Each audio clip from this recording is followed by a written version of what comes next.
Tania Morano.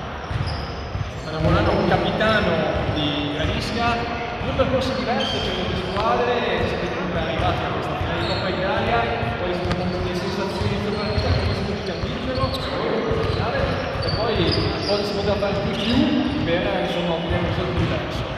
Beh, noi abbiamo vinto benissimo, sono molto contente, una vittoria di squadra, abbiamo giocato tutte e ci siamo sempre aiutati, siamo senza allenatore, la nostra allenatrice è infortunata, le dedichiamo la vittoria. Esatto.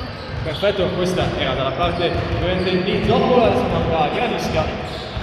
Noi ci siamo preparati al meglio, abbiamo cercato di fare il possibile. Oggettivamente loro sono tutte il triplo di noi, direi, quasi tutte, quindi i rimbalzi era difficile prenderle, l'attacco non c'è riuscito questa volta e quindi brave a loro e ci riproveremo.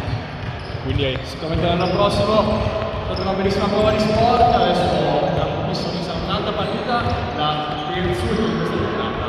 A tra poco.